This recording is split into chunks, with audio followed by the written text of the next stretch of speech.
Hi ಸ್ನೇಹಿತರೆ, ಎಲ್ರಿಗೂ ನಮಸ್ಕಾರ. ನಾನು Kasimappa Gunjalli, real coaching class of Sindhanur ವತಿಯಿಂದ ಆತ್ಮೀಯ ಸ್ಪರ್ಧಾ ಮಿತ್ರರೇ ಹಾಗೂ ವಿದ್ಯಾರ್ಥಿ ಮಿತ್ರರೇ, ಇವತ್ತಿನ ಅವಧಿಯಲ್ಲಿ state principal directive state principal policies ಅಂತೇಳಿ, ಅಂದರೆ ರಾಜ್ಯ ನೀತಿ ನಿರ್ದೇಶಕ ತತ್ವಗಳು, directive principles of state policy, directive principles of state policy, ರಾಜ್ಯ ನೀತಿ ನಿರ್ದೇಶಕ ತತ್ವಗಳು ನಮ್ಮ ಸಂವಿಧಾನದಲ್ಲಿ ಬಹಳಷ್ಟು ಬಹುಮುಖ್ಯವಾದಂಥ ಒಂದು ಟಾಪಿಕ್ ಇದು. ಈ ಒಂದು ಟಾಪಿಕಲ್ಲಿ ಇವತ್ತು ಸುಮಾರು 10 ಪ್ರಶ್ನೆಗಳನ್ನು ನಿಮ್ಮೊಂದಿಗೆ ಶೇರ್ ಮಾಡ್ತಾ ಇದ್ದೀನಿ. ಮೊದಲನೇ ಪ್ರಶ್ನೆ ನೋಡ್ತಾ ಇದ್ದೀರಾ,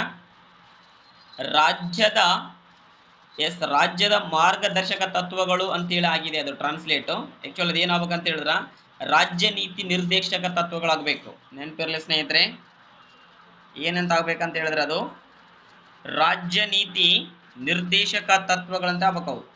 ಅಲ್ಲಿ ರಾಜ್ಯದ ಮಾರ್ಗದರ್ಶಕ ತತ್ವಗಳಂತಾಗಿದೆ, ತಪ್ಪೇನಿಲ್ಲ.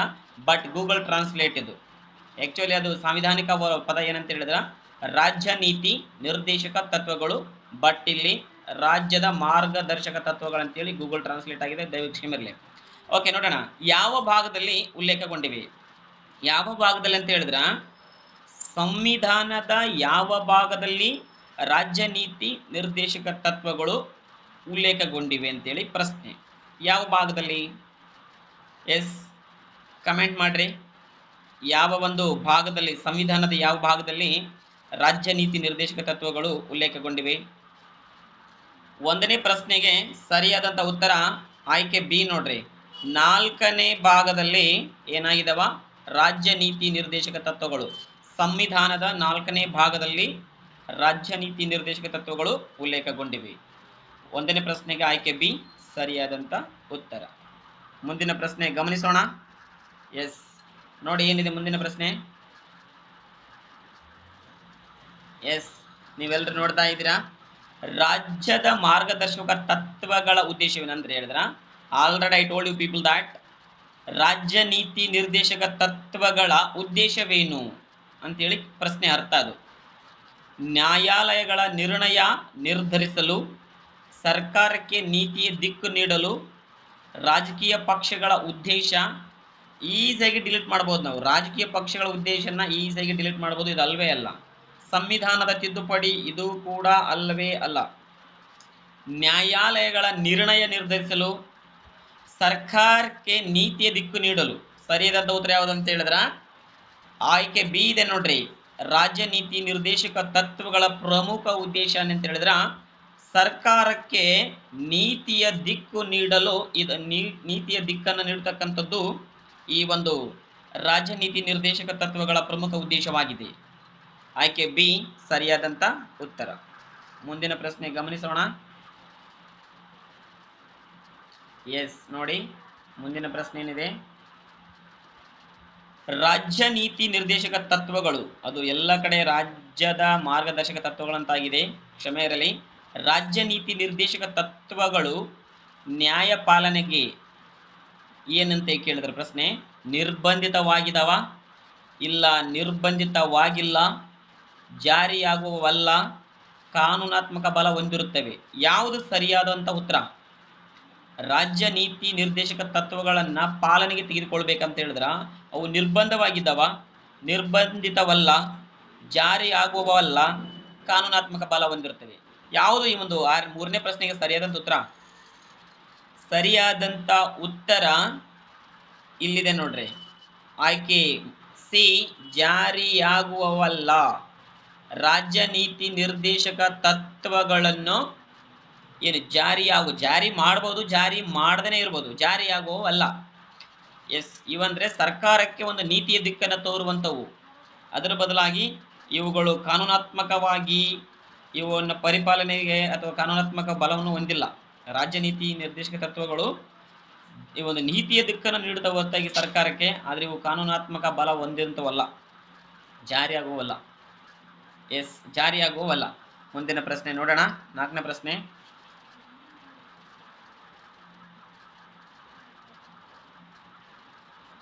ರಾಜ್ಯದ ಮಾರ್ಗದರ್ಶಕ ತತ್ವಗಳು ಯಾವ ದೇಶದ ಯಾವ ದೇಶದ ಮಾದರಿ ಮಾದರಿ ಮಾದರಿಯಿಂದ ಪ್ರಭಾವಿತವಾಗಿವೆ ಅಂತ ಹೇಳಿದ್ರೆ ಈ ಪ್ರಶ್ನೆ ಅರ್ಥ ಏನು ಗೊತ್ತಾ? ರಾಜ್ಯ ನೀತಿ ನಿರ್ದೇಶಕ ತತ್ವಗಳನ್ನ ನಾವು ನಮ್ಮ ಭಾರತ ದೇಶಕ್ಕೆ ಯಾವ ದೇಶದಿಂದ ಎರವಲು ಪಡೆದಿದ್ದೇವೆ ಅಂತೇಳಿ ಈ ಪ್ರಶ್ನೆ ಅರ್ಥ. ಕ್ಲಿಯರ್? ರಾಜ್ಯ ನೀತಿ ನಿರ್ದೇಶಕ ತತ್ವಗಳನ್ನ ನಾವು ಯಾವ ದೇಶದಿಂದ ಎರವಲು ಪಡೆದಿದ್ದೇವೆ ಅಂತ ಹೇಳಿದ್ರ ಐರ್ಲೆಂಡ್. ಸರಿಯಾದಂತ ಉತ್ತರ 4ನೇ ಪ್ರಶ್ನೆ ಯಾವುದು? ಸಿ. ಐರ್ಲೆಂಡ್ ದೇಶದಿಂದ ನಾವು ನಮ್ಮ ಭಾರತ ದೇಶದ ಸಂವಿಧಾನಕ್ಕೆ ಏನ್ ಮಾಡಿದೀವಿ? ಅಳವಡಿಸಿಕೊಂಡಿದ್ದೀವಿ. ಐರ್ಲೆಂಡ್ ದೇಶದಲ್ಲಿರ್ತಕ್ಕಂಥ ಒಂದು ಅದೇ ಮಾದರಿಯಲ್ಲಿ ರಾಜನೀತಿ ನಿರ್ದೇಶಕ ತತ್ವಗಳನ್ನ ನಮ್ಮ ಭಾರತ ಸಂವಿಧಾನದಲ್ಲಿ ನಾವೇನ್ ಮಾಡಿದೀವಿ? ಅಳವಡಿಸಿಕೊಂಡಿದ್ದೀವಿ. ಮುಂದಿನ ಪ್ರಶ್ನೆಗೆ ಹೋಗೋಣ. 5ನೇ ಪ್ರಶ್ನೆ ಏನಿದೆ ನೋಡ್ರಿ. ಏನಿದೆ 5ನೇ ಪ್ರಶ್ನೆ? ರಾಜ್ಯ ನೀತಿ ನಿರ್ದೇಶಕ ತತ್ವಗಳ ಉದ್ದೇಶಗಳಲ್ಲಿ ಒಂದು ಯಾವುದಂತ ಕೇಳಿದಾರೆ. ರಾಜ್ಯ ನೀತಿ ನಿರ್ದೇಶಕ ತತ್ವಗಳ ಉದ್ದೇಶಗಳಲ್ಲಿ ಈ ಕೆಳಗಡೆ 4 ಆಪ್ಷನ್ಗಳಲ್ಲಿ ಯಾವುದು ಸರಿ ಅಂತೇಳಿ ಆ ಪ್ರಶ್ನೆ ಅರ್ಥ. ವ್ಯಾಪಾರದ ಉತ್ತೇಜನ ನೀಡುತ್ತಾ? No, never. ಸಾಮಾಜಿಕ ಮತ್ತು ಆರ್ಥಿಕ ನ್ಯಾಯ ಸಾಧನೆ, ರಾಜಕೀಯ ಬದಲಾವಣೆ, ಸಾಂಸ್ಕೃತಿಕ ಸಂರಕ್ಷಣೆ. ಯಾವುದು? ರಾಜ್ಯ ನೀತಿ ನಿರ್ದೇಶಕ ತತ್ವಗಳ ಉದ್ದೇಶಗಳಲ್ಲಿ ಒಂದಂತದು ವ್ಯಾಪಾರದ ಉತ್ತೇಜನ ಅಲ್ಲ, ಹೌದಾ?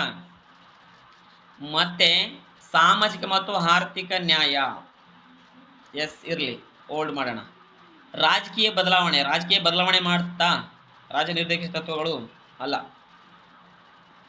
ಸಾಂಸ್ಕೃತಿಕ ಸಂರಕ್ಷಣೆ ಮಾಡುತ್ತಾ? ರಾಜ್ಯ ನಿರ್ದೇಶಕ ತತ್ವಗಳು ಅಲ್ಲ.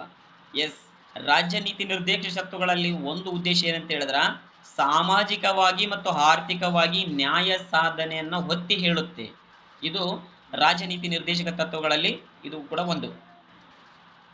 ಮುಂದಿನ ಪ್ರಶ್ನೆ ಗಮನಿಸೋಣ.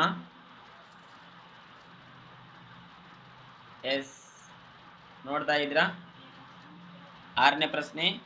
ರಾಜ್ಯ ನೀತಿ ನಿರ್ದೇಶಕ ತತ್ವಗಳ ಪ್ರಕಾರ ಉದ್ಯೋಗದಲ್ಲಿ ಎಲ್ಲರಿಗೂ ಸಮಾನ ಅವಕಾಶ ಯಾವ ವಿಧಾನದ ಅಂಶವಾಗಿದೆ ಅಂತೇಳಿ ಪ್ರಶ್ನೆ. ಧಾರ್ಮಿಕ ಸ್ವಾತಂತ್ರ್ಯ ಉದ್ಯೋಗಗಳಲ್ಲಿ ಕೇಳ್ಯಾರ ಅವರು. ಧಾರ್ಮಿಕ ಸ್ವಾತಂತ್ರ್ಯ, ಆರ್ಥಿಕ ನ್ಯಾಯ, ಶಿಕ್ಷಣ ಹಕ್ಕು, ಸಾಂಸ್ಕೃತಿಕ ಸಂರಕ್ಷಣೆ. ರಾಜನೀತಿ ನಿರ್ದೇಶಕ ತತ್ವಗಳ ಪ್ರಕಾರ ಉದ್ಯೋಗದಲ್ಲಿ ಅಂತ ಮೆನ್ಷನ್ ಮಾಡಿದ್ದಾರೆ ಅವರು. ಉದ್ಯೋಗದಲ್ಲಿ ಎಲ್ರಿಗೂ ಸಮಾನ ಅವಕಾಶ ಯಾವ ವಿಧಾನದ ಅಂಶವಾಗಿದೆ? ಧಾರ್ಮಿಕವಾದಂಥದ್ದ? ಅಲ್ವೇ ಅಲ್ಲ, ಡಿಲೀಟ್ ಮಾಡ್ಬೋದು ಆಪ್ಷನ್ಸ್ನ. ಆರ್ಥಿಕ ನ್ಯಾಯ, ಶಿಕ್ಷಣ, ಸಾಂಸ್ಕೃತಿಕ ಸಂರಕ್ಷಣೆ ಇದು ಕೂಡ ಆಗಿದೆ, ಇದು ಕೂಡ ಅಲ್ಲ. ರೈಟ್. ಎ ಹೋಯ್ತು, ಡಿ ಹೋಯ್ತು, ಇನ್ನು ಉಳಿದಿರೋದು ಬಿ ಮತ್ತು ಸಿ. ಯಾವ್ದು ಆನ್ಸರ್ 6ನೇ ಪ್ರಶ್ನೆಗೆ? ಶಿಕ್ಷಣ ಹಕ್ಕು, ಉದ್ಯೋಗದಲ್ಲಿ ಸಮಾನತೆ, ಅಲ್ಲ. ಇಲ್ಲಿ ಏನಂತ ಹೇಳಿದ್ರೆ ಆಯ್ಕೆ ಬಿ ನೋಡ್ರಿ. ಆರ್ಥಿಕ ನ್ಯಾಯ, ಆರ್ಥಿಕವಾಗಿ ಎಲ್ಲರೂ ಕೂಡ ಸದೃಢವಾಗಿರಬೇಕು. ಅದನ್ನ ರಾಜ್ಯ ನೀತಿ ನಿರ್ದೇಶಕ ತತ್ವಗಳು ಆರ್ಥಿಕ ನ್ಯಾಯದ ಮೂಲಕ ಹೇಳುತ್ತೆ. ಆಯ್ಕೆ ಬಿ ಸರಿಯಾದಂತ ಉತ್ತರ. ಮುಂದಿನ ಪ್ರಶ್ನೆ ನೋಡೋಣ. 7ನೇ ಪ್ರಶ್ನೆ ಏನಿದೆ ಮಕ್ಕಳ ನೋಡ್ರಿ. ರಾಜ್ಯ ನೀತಿ ನಿರ್ದೇಶಕ ತತ್ವಗಳಲ್ಲಿ ಯಾವುದು ಪ್ರಾಣಿ ಸಂರಕ್ಷಣೆ ಸಂಬಂಧಿತವಾಗಿದೆ? Article 40, article 48A, article 44, article 50. ಯಾವುದು 7ನೇ ಪ್ರಶ್ನೆಗೆ ಸರಿಯಾದಂತ ಉತ್ತರ ಯಾವುದು? 7ನೇ ಪ್ರಶ್ನೆಗೆ ಆಯ್ಕೆ ಬಿ ನೋಡ್ರಿ. ಆರ್ಟಿಕಲ್ 48 ಏನಿದೆಯಲ್ಲ ಇದು ರಾಜ್ಯ ನೀತಿ ನಿರ್ದೇಶಕ ತತ್ವಗಳಲ್ಲಿ ಪ್ರಾಣಿ ಸಂರಕ್ಷಣೆಗೆ ಸಂಬಂಧಿತವಾದಂತ ಅಂಶ ಯಾವುದಂತ ಹೇಳಿದ್ರ ಆರ್ಟಿಕಲ್ 48A ಅದು ಸರಿಯಾದಂತ ಉತ್ತರ. ಮುಂದಿನ ಪ್ರಶ್ನೆ 8ನೇ ಪ್ರಶ್ನೆ.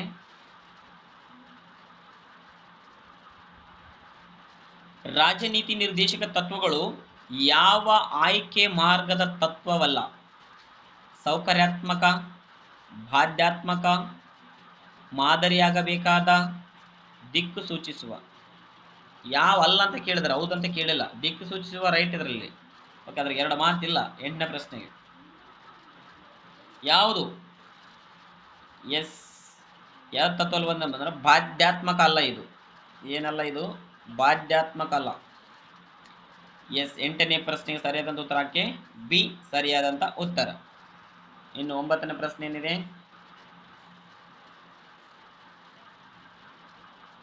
9ನೇ ಪ್ರಶ್ನೆ ನೋಡಿ. ಭಾರತದಲ್ಲಿ ರಾಜ್ಯದ ಮಾರ್ಗದರ್ಶಕ ತತ್ವಗಳು ಅಥವಾ ಭಾರತದಲ್ಲಿ ರಾಜನೀತಿ ನಿರ್ದೇಶಕ ತತ್ವಗಳು ಯಾವರೆಗೆ ಅನ್ವಯಿಸುತ್ತವೆ? ಅಂದರೆ ಯಾರ್ಯಾರಿಗೆ ಅನ್ವಯಿಸುತ್ತೆ ಅಂತೇಳಿ, ಯಾವುದಕ್ಕೆ ಅನ್ವಯಿಸುತ್ತೆ ಅಂತೇಳಿ ಹೇಳ್ಬೋದು. ಸ್ವಲ್ಪ ಟ್ರಾನ್ಸ್ಲೇಟ್ ಮಿಸ್ಟೇಕ್ ಆಗಿದೆ. ಕೇಂದ್ರ ಸರ್ಕಾರಕ್ಕೆ ಮಾತ್ರನಾ, ರಾಜ್ಯ ಸರ್ಕಾರಕ್ಕೆ ಮಾತ್ರನಾ, ಎಲ್ಲ ಮಟ್ಟದ ಸರ್ಕಾರಗಳಿಗೆ, ನ್ಯಾಯಾಂಗಕ್ಕೆ ಮಾತ್ರ ಅಂದ್ರೆ ತಪ್ಪಾಗುತ್ತೆ. ಕೇಂದ್ರಕ್ಕೆ ಮಾತ್ರ ಅಂದ್ರೆ ಕೂಡ ಒಂದು ತಪ್ಪು, ರಾಜ್ಯಕ್ಕೆ ಮಾತ್ರ ಅದನ್ನು ತಪ್ಪು. ಎಲ್ಲ ಮಟ್ಟದ ಸರ್ಕಾರಗಳಿಗೆ ಅನ್ವಯಿಸುತ್ತೆ. ರಾಜನೀತಿ ನಿರ್ದೇಶಕ ತತ್ವಗಳು ರಾಜ್ಯ ಸರ್ಕಾರಕ್ಕೂ ಕೇಂದ್ರ ಸರ್ಕಾರಕ್ಕೂ ಅನ್ವಯಿಸುತ್ತೆ. ಸರಿಯಾದಂತ ಉತ್ತರ ಆಯ್ಕೆ ಸಿ. 9ನೇ ಪ್ರಶ್ನೆಗೆ ಸಿ ಸರಿಯಾದಂತ ಉತ್ತರ. ಕೊನೆಯ ಪ್ರಶ್ನೆ, ಈ ಒಂದು ಅವಧಿಯಲ್ಲಿ ಕೊನೆಯ ಪ್ರಶ್ನೆ ಏನಿದೆ ನೋಡಿ. ಸಮಾನ ವೇತನ ಮತ್ತು ಸಮಾನ ಕೆಲಸದ ತತ್ವ ಯಾವ ಅಧೀನದಲ್ಲಿ ಬರುತ್ತೆ ಅಂತ ಕೇಳಿದ್ದಾರೆ ಅವರು. ಪೌರತ್ವ ಹಕ್ಕುಗಳು, ನ್ಯಾಯಾಂಗ ನಿರ್ಧಾರಗಳು, ರಾಜ್ಯದ ನೀತಿ ನಿರ್ದೇಶಕ ತತ್ವಗಳು, ಸಂವಿಧಾನದ ಮುನ್ನುಡಿ. ಸಮಾನ ವೇತನ ಸಮಾನ ಕೆಲಸ ತತ್ವ ಯಾವ ಅಧೀನದಲ್ಲಿ ಬರುತ್ತಾ? ಪೌರತ್ವ ಹಕ್ಕುಗಳಲ್ಲಿ ಬರುತ್ತಾ, ಏನು ನ್ಯಾಯಾಂಗ ನಿರ್ಧಾರದಲ್ಲಿ ಬರುತ್ತಾ, ಅಥವಾ ರಾಜನೀತಿ ನಿರ್ದೇಶಕ ತತ್ವಗಳಲ್ಲಿ ಬರುತ್ತಾ, ಅಥವಾ ಸಂವಿಧಾನದ ಮುನ್ನುಡಿಯಲ್ಲಿ ಬರುತ್ತಾ? ಸಮಾನ ವೇತನ ಸಮಾನ ಕೆಲಸ ಯಾವುದರಲ್ಲಿ ಬರುತ್ತೆ? ಕಮೆಂಟ್ ಮಾಡಿ. 10ನೇ ಪ್ರಶ್ನೆಗೆ ಸರಿಯಾದಂತ ಉತ್ತರ ಯಾವುದು? ಸಮಾನ ವೇತನ ಸಮಾನ ಕೆಲಸದ ತತ್ವ ಬರ್ತಕ್ಕಂಥದ್ದು ರಾಜನೀತಿ ನಿರ್ದೇಶಕ ತತ್ವಗಳಲ್ಲಿ ಆಯ್ಕೆ ಸಿ ಸರಿಯಾದಂಥದ್ದು. ಓಕೆ ಆತ್ಮೀಯರೇ, ಇವತ್ತಿನ ಒಂದು ಸಂವಿಧಾನಕ್ಕೆ ಸಂಬಂಧಪಟ್ಟಂತ ರಾಜನೀತಿ ನಿರ್ದೇಶಕ ತತ್ವಗಳು, directive principle of state policy ಅನ್ನುವಂತಹ ಒಂದು ವಿಷಯ ಕುರಿತು 10 ಪ್ರಶ್ನೆಗಳನ್ನು ಇಷ್ಟು ತನ ನಿಮ್ಮೊಂದಿಗೆ ಚರ್ಚೆ ಮಾಡಿದ್ದೀನಿ. ಈ 10 ಪ್ರಶ್ನೆಗಳು ನಿಮ್ಮ ಮುಂಬರ್ತಕ್ಕಂಥ ವಿವಿಧ ಸ್ಪರ್ಧಾತ್ಮಕ ಪರೀಕ್ಷೆಗೆ ಬಹಳಷ್ಟು ಮುಖ್ಯ ಅಂತೇಳಿ ಭಾವಿಸ್ತಾ ನನ್ನ ತರಗತಿಯನ್ನು ಮುಗಿಸ್ತಾ ಇದ್ದೀನಿ. ಎಲ್ರಿಗೂ ನಮಸ್ಕಾರ.